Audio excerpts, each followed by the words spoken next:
musuo bia ewo August mu no emfiri ho efiri se busumi we anhya asenyi papa na mi ankasa kora anhya aseyi amame emrepem na metimi aka de afamani so medete ye adwuma anso benden it is well. Oh my Ghana, ya yebi, ye koye nim, abai eguso bon homodin. Dia wose oye, bia oye. Dia okaso obeye nunso. Unse obon homodin se obeye ama sundie nso aba. But this one say ye juma enie nano me kachro article 162 clause 5 ye kenkan ya kakra or ye ka 4 no ye ka 5 no and ye besa project achro constitution no emma ye akwenya se yenyi adwuma se ensemtrofo enti etode bia nipa bi empesa wo adwuma na yede amaw no obeye efiri se na ban e na abaso according to those people no they feel say na ban enya abaso nko ade di obeye say you say nyu menka It's nano ye catchrow article 162 chapter 12 of the Constitution a clear. Now over 4 now nano make a catchrow article 162 clause 4 our Constitution imuno. I say editors and publishers of newspapers and other institutions of the mass media shall not be subject to control or interference by government, nor shall they be penalized or harassed for their editorial opinions and views or that content of their publication. Eche say yen aye adwuma wona omusa news muma ye kenkan wona omuwo newspaper wona omuwo radio station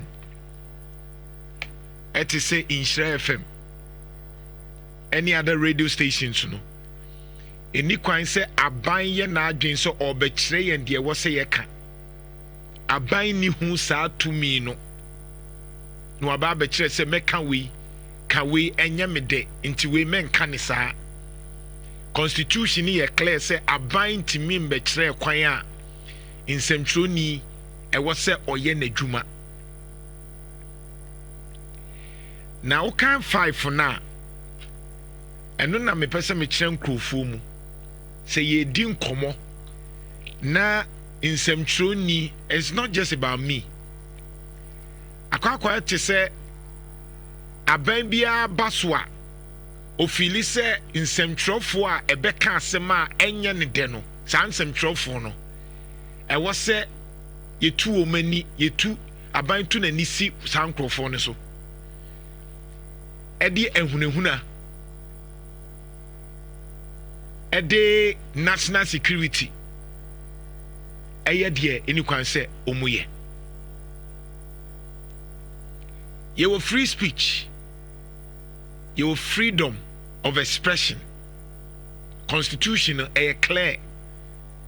say ye wo maya ye nyina ya agye atum sɛ obi atimi kyerɛ na adwene in the article 162 clause 5 no say all agencies of the mass media ye come mass media ɛyɛ sɛ radio station, TV, social media, newspaper. Saa de na utimi gina so ebo de Roma dodo na ehu na nipa ne te ase no. Efa bibim te se de me kan manko gina baabi nko aho me kasa fa bibi mu. Enti radio mass ade bia metimi aka fa mama dodo na ate. And into what kind characteristics of mass media na mass communication na say wo kasa kire edom afa bibi mu te say radio, newspaper, social media ene na se for no de kire ne say eni kwan say nipa na wo ka asem no first of all mo amutie mi ni mo bi a wotie mi hu obi a na mo misusu se nipa etie enti radio mass media wutimi ka wa asem kire dodo TV, newspaper, social media ni nyina no kan o kire mass ko na wo kenkan mass communication be kire ade bia ye kasa move kire nipa dodo. Backroom, please keep quiet.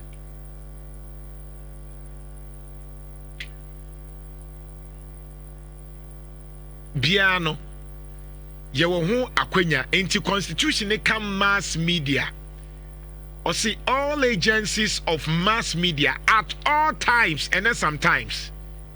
at all times be free to uphold the principles,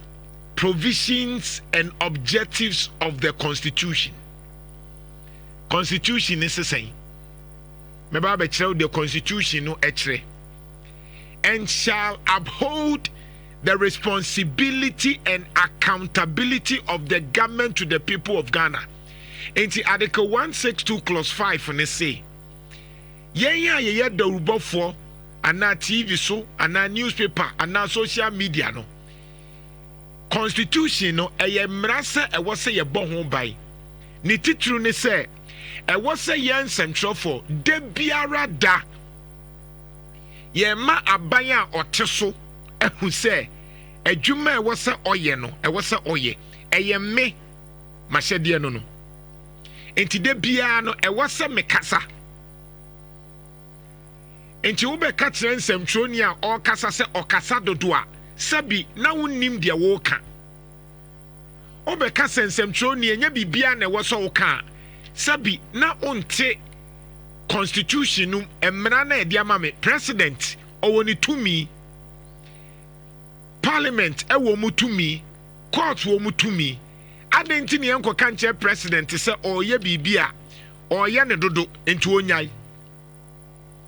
parliament na dwuma e wasa oyɛ obi ankoka nsɛmtwerɛni ɛse obi ebie nsɛm abusa questions pɛ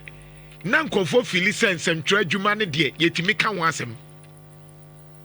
sɛmtwerɛni ebusa sɛ adeɛ weye a president wo yɛ ana minister wo yɛ ana DC wo yɛ ana obi yɛ a ɛyɛ yɛnyɛ sika nsɛmtwerɛni ni busa na nipa ne sɛ sɛmtwerɛni wo adwuma no menyɛ na mom gyae ma nipa ne nyɛ efiri sɛ na anu bi obi yɛ bi enti menka na akasa dodo mesa nkɔfo na mekasa dodo ne mabuso sɛ na nsɛmtwerɛfo yɛ tonyom nsɛmtwerɛfo yɛ tonyom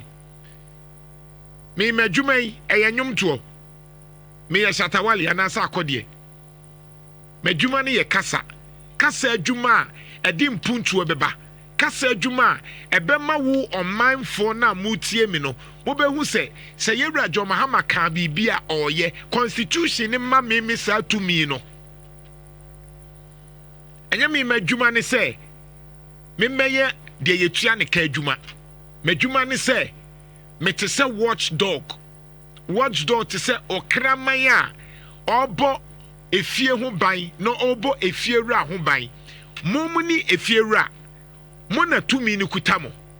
and into constitution is very clear and ma sheda na me de wo constitution we kakra because Ghana eya na yentai enya bre enkenkan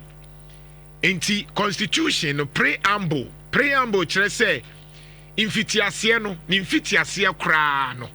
asɛm no awie yɛ ni nasefo ni nyina ni mfitiaseɛ ne sɛ One chance say I the people. Or say we the people of Ghana, in exercise of our natural and inalienable right to establish a framework of government which shall secure for ourselves and posterity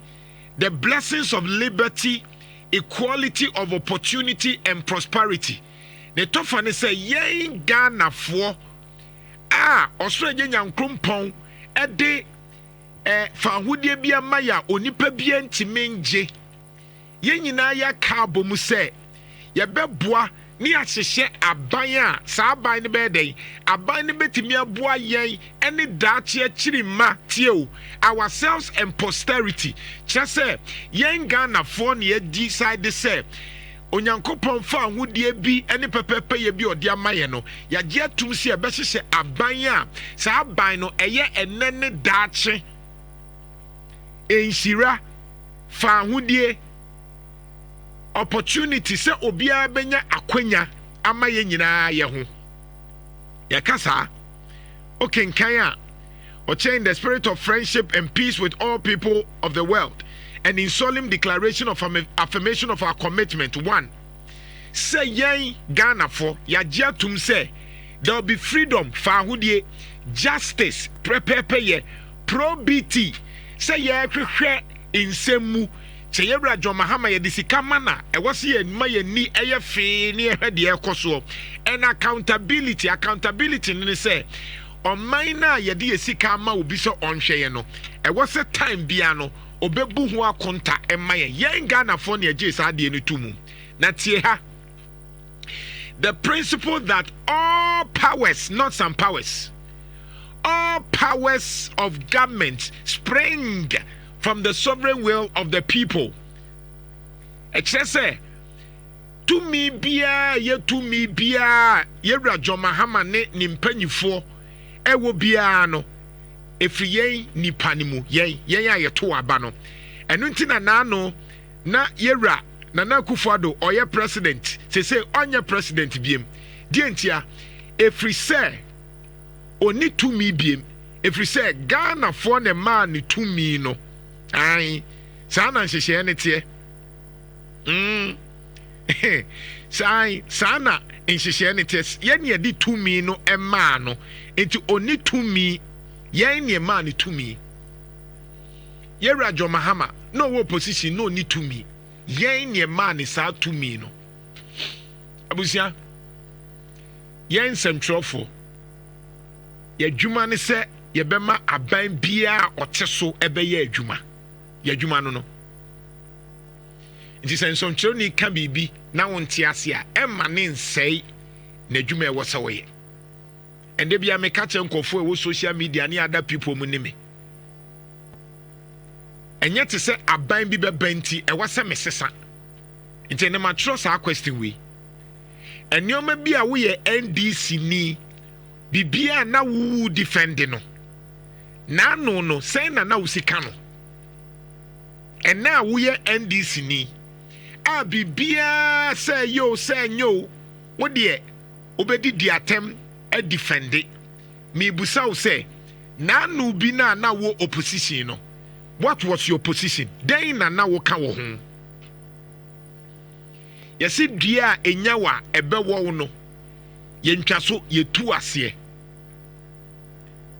yebra John Mahama ye nyoma bebre a me mani je ho meba so nanso nyoma nkitinkiti bi a enka reset no ho reset no sabi so obi di president atema enye criminal emraniek say obi di president atema it is not criminal just moral chese ye ndidi panyi atem nanso so obi di panyi atem a untimi mfa ne nkokɔ te se wadi di panyi atem if you say ti krom ha yehu ekwan a NDC fo bi edidi Nana Akufo-Addo atem didi ba wumi atem krom a ne atia wo yenyere wa ha yebetimi a go back ensem a NDC fo kan ye efa nsem bi ho nsem ni bi wo ho a na enye nokre And so ye ma kwan omu kan because ye fan say politics. And this for to me ye yama ye ji tum say ugu girl Bawumia ye can say the most lying president or whatever Bawumia. And this for and the timi ye ya me who say Bawumia o ka say obi a utwan trunkontom papa Bawumia and then this for and so na nya no kre. And so politics inti ye fan sa NDC for tena se ma ye to mu say Nana Akufo-Addo odware wo wiem na onjene Ghana for ho NDC for e ma ye ti krom say osori ana on high plane na odware wo wiem na oni say wa broni krom how ye hu de course enso mu kai NDC for ewo presenters na de bi omu sori ano pa okomu radio station ni TV stations omu didi atem left and right edidi obia atem edidi obia no support to MPP ye hu ye. And so that was democracy.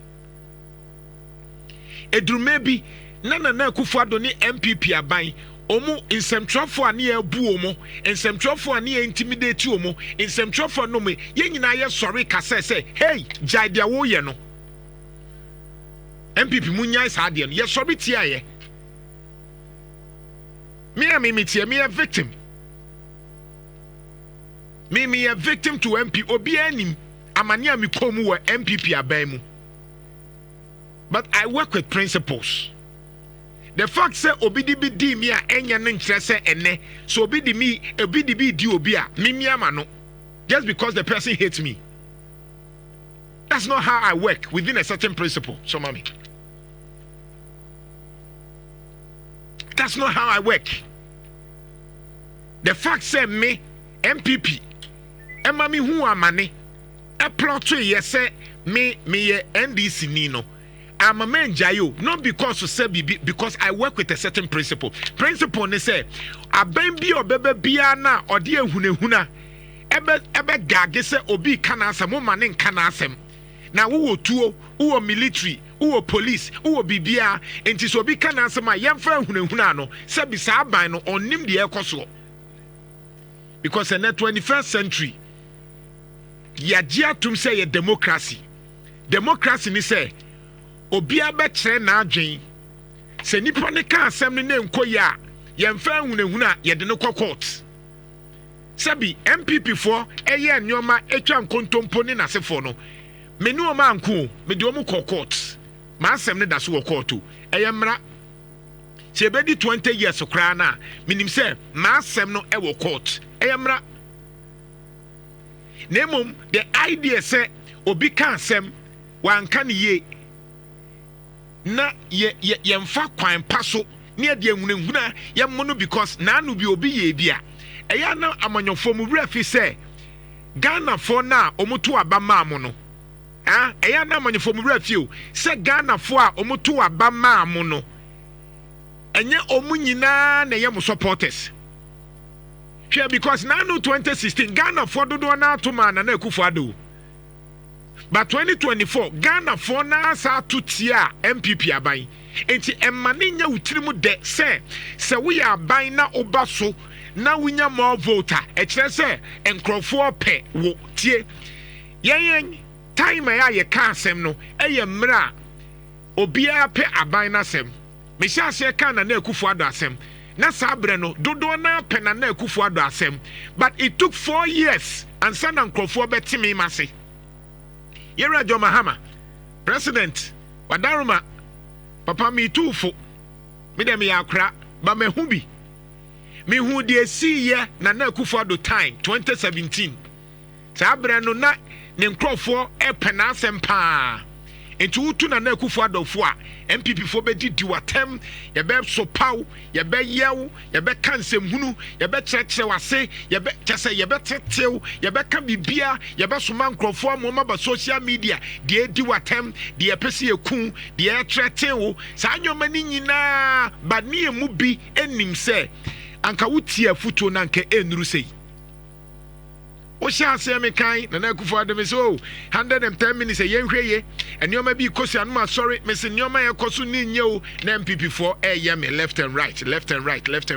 It took 4 years and sana nkofo betimase Yɛra John Mahama wɔ 4 years say enche na 1 year aba. Wɔ 4 years enche na 1 year aba.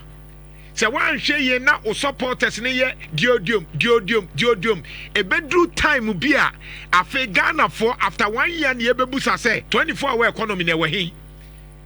Afi Ghana for mumfa ho sɛ watete dollar so ne nasefo no. After 1 year about say Ghana for na omuye o John Mahama ne yebebusa sɛ adwuma ni ho. Ebi ba be cost strike. Afi omu se nkrofo na de bi omu support no afi omu de abufuo ebeba so because o kan so obeye we o kan so obeye we o kan so obeye we untimi nyai emma supporters no ebi ma utrimu nya wo de se Ghana for epe wa asem because Ghana for yesuba ye ti se Israel for ene ye didi wi a ye de anu betwitwi fam Ghana ni no every say eduru ba bi ne e frɛ adoga guy do na ado show boy ewo krom ha ba ye nim die esi ye after 4 years afi na akufo da no ye show boy no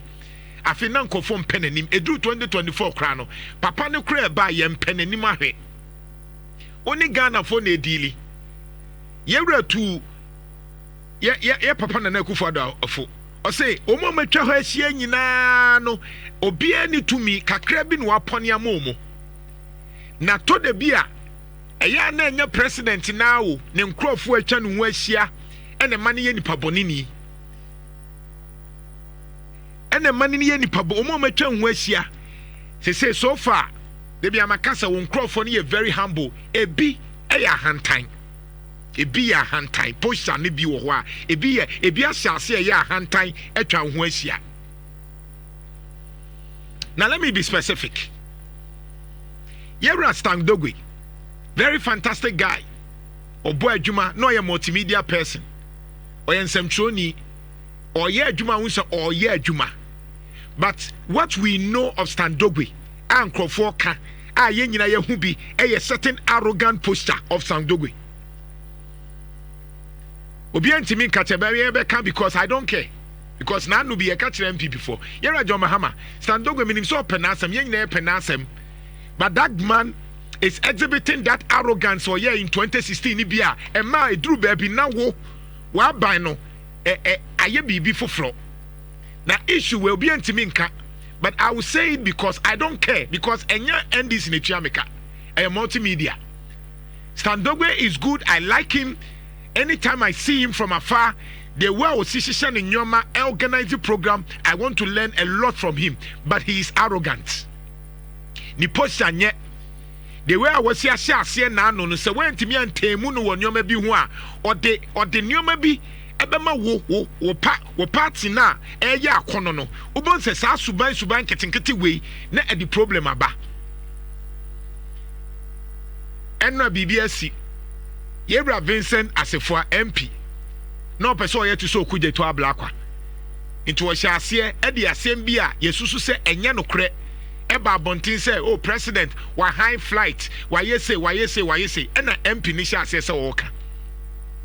In Chichemua Basse, the MP Nikayano, Eya Vincent Asifua, and your papa. Granted, and your papa. First, Nanka will stand the way. Ubetimia Kadioka because you were position. Now you are the Deputy Chief of Staff.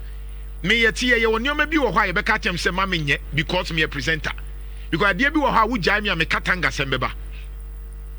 adeɛ bi wɔ hɔ a ɛyɛ me management ne bɛtumi aka na we deɛ menkɔ hɔ because o level no ka wogyae me a mɛtumi ne nkurɔfoɔ akɔfam ayeyɛ me ho bi but uduru baabi as a deputy chief of staff a ɛkwan a afa so kasa no wontumi nkasa te sɛ deɛ naanu bi na wo kasa when you were in opposition MP member of parliament ɛde biribi ato dwa. So the BB to just say John Mahama for flight, no problem. Opa betimi akadi opesoka, no problem. But the deputy chief of staff are representing John Mahama no. Okasa enye te say who did attempt to yampia yesi me say okay NDC fund o mehurewure o ye hu bia ye hu sa nyoma na bia ye ne MPP for tena ya omu ba afi MPP for ye kasa se omu tie ebeduru ba bi na wo NDC no hia sa na Jantuah beka bia ma enti wo de opa ka de obeka emfa me ho me meka de meka me sister Dogbe. He's a very good guy but he's quite arrogant. he has to tone down because Yera John Mahama ne second coming no wakyerɛ sɛ obunipa me obi obey me bia nim saa de no ade a mempɛ ne ahantan ne dwa ne saa nwomanyom woyɛ saa na ho kra yɛ mahi ade a mempɛ ne sɛ nipa yɛ nipa o nipa yɛ nipa ɛyɛ position kɛkɛ because na no na woni unya chief of staff na unya obia nyame ayɛ adoma mo sanya fa ho brase na John Mahama na no John Mahama ne wife Maami Lodina bodyguard bi no person push you obi or say dabi don't push them and I'm say Maami wa mana ya kono na no sorry them Yera John Mahama na abayewa bi ne ni din share the way ya John Mahama ne yire the way mu si eka nipa ben wo mu ho sa nyoma no efe na Yera John Mahama ntini etoma NDC o enya wu ntia na mo de sa suban ni anka nkyerɛ mo na mo ye deodium enya he na ye stand na hwan na ahomaso na watro MP aka bibi na enya yi a o the fact na no bi okuje to abla kwa eka say na Kufuor na wiem no Eugene no get me Eugene ahin a kasama na Kufuor ene kasaye ono ne kasama na Kufuor wanto ayampio or the fact ene baye enti say asefo aka bibi na enkoye na eche say John Mahama president wanfa plane wa high plane na undidi member of parliament attempt and did not attempt because sabi member of parliament no or the nipa no unipa se na adana no or the nipa no enipa na yi no enti say MP can be bia who as a chief of staff are representing John Mahama no undidi na attempt udi nyansa sam and the man who say MP sabi one can ye if we say Yera John Mahama amfa say these are the facts now the facts na ba ne who say one me who say MP onim de worker na we de what yes simsa fu soldier and I didn't crop for them and I didn't attempt and I will ye ni say and ye can on crop for me say supporters o me defend o na de na nsie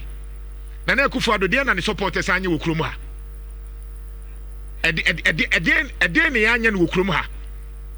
na Kufuor do de na ne crop for anye wo krom ha mumushi muka say John Mahama ntina Ghana for two John Mahama obuade John Mahama onye ahantan John Mahama onye patapa Yera John Mahama obunipa enu ntina Ghana for hwe nso unim de nso mututi ana Kufuor do na wo si na Kufuor do ya ahantan Ghana for mpa de ya ahantan Dogbe you are exhibiting that same attitude what shall say yes you can bring order but you cannot stop a blogger say oye na dwuma e wo say oye say what's so jina baby e what's so ye san nyoman kete say ya hwe ya it becomes a monster na baba ye bonsam akoye bayi bonsam na akoye bayi oban say enye hwe afi bedru baby no na afi wote kasa na the national security for aba begina wo say hey o kan bibiti a president John Mahama enti bra why did you hwe Ghana nya obi adia wo ya kwa kasetia MPP ya ma NDC MAS ade no me I want John Mahama to succeed me jitum say John Mahama ba ye nyoma ye mame say nyo obi akra me Yera John Mahama ba ye no nyoma ye mame at least me petrol wo form at least building materials eco form at least nyoma bebre wo ho a me hu say John Mahama time eso ate at least me bank for the past 3-4 months me who say dollar no enko 11 and that's that 10 point something na at least John Mahama time me who say difference wom adenti na munya nyoma papa ye betimi a project rather than nyoma nketenkete so mfnifa so sabi obi se makọ repu obi se me repu nipa na and then once me diaba why should I even argue with the person because the difference is that I cannot behave like that full soldier Dogbe. Oh yeah, dear, I admire you, but you see, there's a perception say we are arrogant. Ghana form pa humaso 10 times ha. Wa kasa ye introspection of yourself. Obi an kancha wa won crofo ni bi. Let me tell you, Dogbe, wa won crofo ni bi. Ese sa hantan na we en wa sha say dey ba. Wa won NDC fo ni bi. E che say wo de, wan hwe abegu en papa nanim ase pe. Nano aye funu akama obi ebo abaso hwe de wama wezo TV aye obi ebo abaso Adentina opesa wo share asie bi a na anu bi wo time 2016 central for ye bibi na wakwa ko pushing central for ni bi sa bebe no wa sha se ye ma wo kwan because unyo obia. Chief of Staff Julius Debra me hu papa obre ne ho ase chen wo Chief of Staff wo main boss. Chief of Staff Julius Debra hu papa no kra na wani age because o ma hu se sebi enye te so ye panyi. Obia woni Julius Debra Chief of Staff esia pen no wo se papa no buade papa no wo fom de bia me kasa nka NDC kura benya John Mahama ni ho a momfa Julius Debra because as a Julius Debra or was John Mahama suban ni bi. So I like that man or you too humble and or you firm or was sikans won kire ne ho or you kwawuni or was sikans won kire ne ho na wa wo ye deputy ni na sefo no na person wo kire hwe me say NDC for the omeye I adio but ye me matena krom ha ehun na akufo ado suban me hye ase ka ni say na MPP for ntia ase but I'm telling you there will be a time when one kaimi and suabe kaimasre me dem awie. This is what I'm talking about. Nhyira 104.5. Oh yeah, come on. Nhyira 104.5.